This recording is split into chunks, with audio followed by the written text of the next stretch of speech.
Darjeeling mail কি পুনরায় ফিরছে দার্জিলিংয়ে? আমি জানি না, এই সমস্ত আজকে পেপারে দেখলাম, কতটা সত্যি মিথ্যা আমি কিছু জানি না এটা। আর আমার কাছে এই জিনিসটা নজরেও আসেনি। আজকে পেপারে খবর হওয়াতে অনেকেই আমাকে ফোন করছেন, অনেকে জানতে চাইছে ব্যাপারটা কি। আমি বললাম যে আমি তো এখন পর্যন্ত আমি এই সমস্ত কিছুই জানি না। দার্জিলিং মেলটাকে সরিয়ে আবার দার্জিলিং থেকে নিয়ে আসা, এরকম ইত্যাদি ইত্যাদি এরকম খবর। আমার কোনো বক্তব্য নেই, কারণ এটা ফেক নিউজ, মানে আমি জানি না কতটা সত্যি মিথ্যা তার মধ্যে আছে। সুতরাং যদি সত্যি এরকম কোনো কিছু না হয়, যদি নিজেদের মধ্যে আলোচনা করে সেটাকেই যদি পেপারে পাবলিশ করে দেওয়া হয়, সে ব্যাপারটা আলাদা, কিন্তু অফিসিয়াল লেভেলে আমি জানি না এরকম কোনো কিছু। ঐতিহ্য ফেরাতে বা জেলার নামের সঙ্গে সাদৃশ্য রেখে ঐতিহ্যবাহী 146 বছরের পুরনো এই ট্রেনটিকে শিলিগুড়ি জংশন থেকে চালানোর কথা উঠতেই আবারও জল্পনা। সিদ্ধান্ত বাস্তবায়িত হলে দার্জিলিং জেলার পাশাপাশি জলপাইগুড়ি জেলার একাংশ বাসিন্দা যদিও খুশি হবেন, তবে হতাশ হবেন হলদিবাড়ি, মেখলিগঞ্জ, জলপাইগুড়ি শহর সংলগ্ন এলাকার বহু যাত্রী। উস্কে উঠবে নতুন বিতর্ক।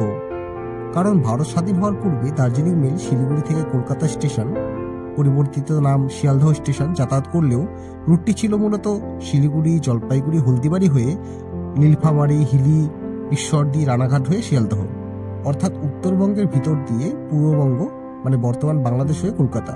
স্বাধীনতার পরেও বেশ কিছুদিন এই রুটেই কিন্তু ট্রেনটি যাতায়াত করত। তবে স্বাধীনতার পরবর্তীতে অনেক কিছুই পাল্টায়। উন্নত হয় প্রযুক্তি, তৈরি হয় ব্রিজ। 1965 ফারাক্কা ব্যারেজ নির্মাণ ও 1971 জনসাধারণের জন্য তা উন্মুক্ত করা হলে সেই দার্জিলিং মেল চলতে শুরু করে পুরো ভারতবর্ষের স্টেশন দিয়ে। ফলে পূর্বের যে রুট, সেই পূর্ববঙ্গের স্টেশনের পাশাপাশি বাদ পড়ে জলপাইগুড়ি ও হলদিবাড়ি স্টেশন। কিন্তু 2022 সালে পুনরায় ট্রেনটি হলদিবাড়ি স্টেশন পর্যন্ত সম্প্রসারণ করা হয় এবং উপকৃত হয় হলদিবাড়ি, জলপাইগুড়ি শহর সংলগ্ন যাত্রীরা। ট্রেনটির যে ঐতিহাসিক রুট, সেই রুটের হলদিবাড়ি স্টেশনে দার্জিলিং মেলের পুনরায় প্রত্যাবর্তন যেমন এতদ অঞ্চলের বাসিন্দাদের ইতিহাসের স্মৃতিতে ফিরিয়ে নিয়ে গিয়েছিল, তেমনি হলদিবাড়ি থেকে কলকাতা যাওয়ার একটা দৈনিক ট্রেন পাওয়ায় যাত্রীদের কিছুটা হলেও দুর্ভোগ কমেছিল। হলদিবাড়ি থেকে তিস্তা তোষা এক্সপ্রেস আগে চললেও এখন তা তুলে নেওয়া হয়েছে। ত্রিসাপ্তাহিক ইন্টারসিটি এক্সপ্রেস বা সুপারফাস্ট এক্সপ্রেস সপ্তাহে 3 দিন যায়, 3 দিন আসে। ফলে হলদিবাড়ি সংলগ্ন এলাকার যাত্রীদের এবং জলপাইগুড়ি শহর সংলগ্ন একাংশ যাত্রীদের প্রতিদিনের কলকাতা যাত্রার একমাত্র ট্রেন হলো এই দার্জিলিং মেল। ফলে এই ট্রেন পুনরায় শিলিগুড়িতে নিয়ে গেলে আবার যে বিতর্ক শুরু হবে তা বলার অপেক্ষা রাখে না। তবে আপাতত রেলের এই সিদ্ধান্ত ঠান্ডা ঘরে। জানা যাচ্ছে মূলত নিউ জলপাইগুড়ি জংশন থেকে ঠাকুরগঞ্জ বা বাগডোগরা রুটে ডাবল লাইন না হওয়ার জন্যই দার্জিলিং মেল আপাতত ফিরছে না শিলিগুড়ি জংশনে।